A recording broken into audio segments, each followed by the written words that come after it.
So today we're talking about The French Dispatch. It's a big movie. It's a dense movie. It's taken me a while to put together the script, but there's a lot to say about the idea of liberty in this movie. There's a lot to say about this movie in general, right? When I started working on this video, I thought I knew what I was going to say, but as I peeled back the layers, I found that this movie is saying a lot of things. Each short story in this film has an A-plot running through it, and on the surface it tells its own story with its own message, but underneath it all, there's a common thread that I think connects the film in its entirety. All these little short stories are connected by a single red thread, and we're gonna get to that closer to the end. But basically, to get there, I'm gonna have to say a lot of things and dissect each story one by one to understand what each piece of this anthology is saying on its own, and then ultimately the larger statement that the movie is making as a whole. And I think the best place to start with this is, I would say, the prologue and also the epilogue, the obituary. Arthur Howitzer Jr., the editor of the journal The French Dispatch, dies abruptly of a heart attack in the fictional French hamlet of Ennui-sur-Blaze. According to his instructions specified in his will, publishing of the journal promptly halted after one final farewell issue, which includes 4 pieces and an obituary. And this film covers that final publication.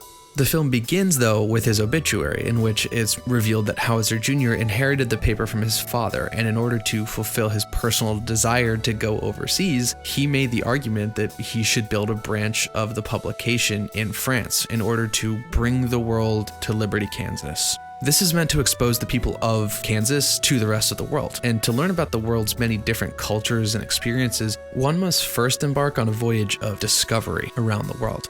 Unfortunately, many people will never have the opportunity to go on such a voyage and are thus situated firmly in their home communities. Think of all the people that you know. Maybe you're one of them who's never gotten to leave their hometown.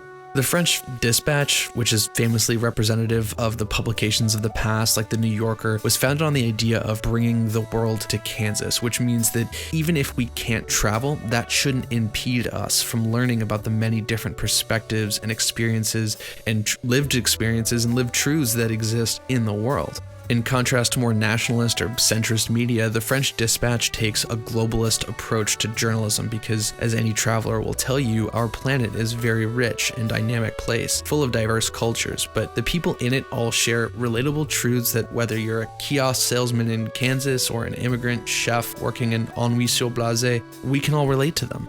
As a result, the film begins as an epitaph, or epitaph. I'm never able to pronounce that word, sorry. Basically, it's a commemorative obituary with the passing of the French Dispatch's editor-in-chief signaling the end of our ability to comprehend others who hold beliefs and values that differ from ours because they live in different places. They come from different cultures.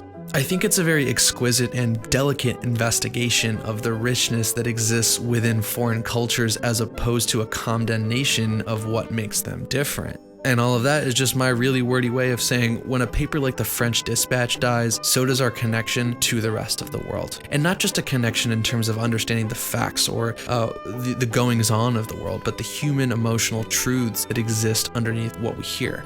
But one question that I had coming out of this film, and one I hope to answer with this video, is why does the French Dispatch need to exist as a film? Why does it matter? And I think I've come to an answer that I'm satisfied with, but to tell it, we need to walk through the many different stories that layer this film.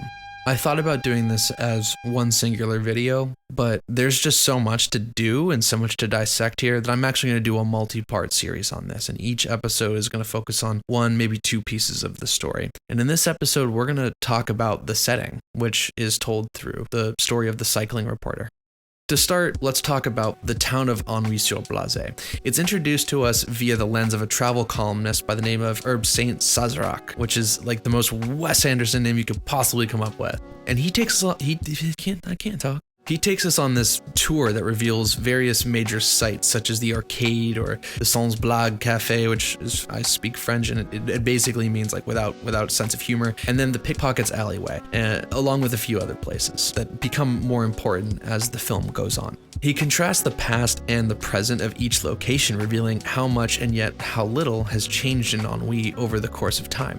While mostly meant to establish the setting and act as a 3,000-foot view of the town that we're going to explore in each little vignette, this part of the story does give us perspective on the film in its entirety by letting us know from the jump that the more things change, the more they stay the same.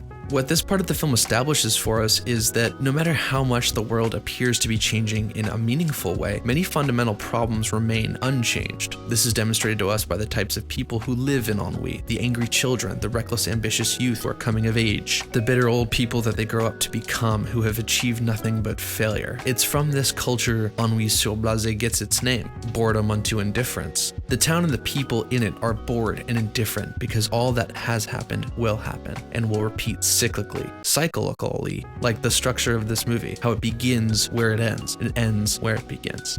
Everything in this story may sound almost like a caricature of French cliches in French cinema, and it's in the most Wes Anderson way that Wes Anderson uses these cliches to create a world worth deconstructing that reflects a lot of universal truths that exist beyond the borders of France.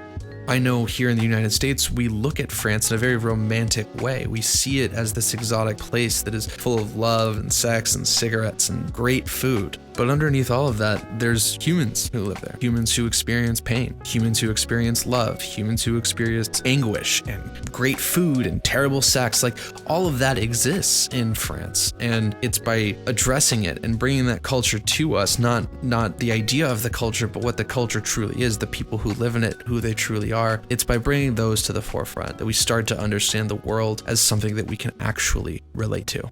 And in my next episode, I'm going to be talking about how that theme starts to come to life in the concrete masterpiece. If you're not subscribed, subscribe, hit the bell icon so you don't miss the next episode. It'll be coming out very shortly.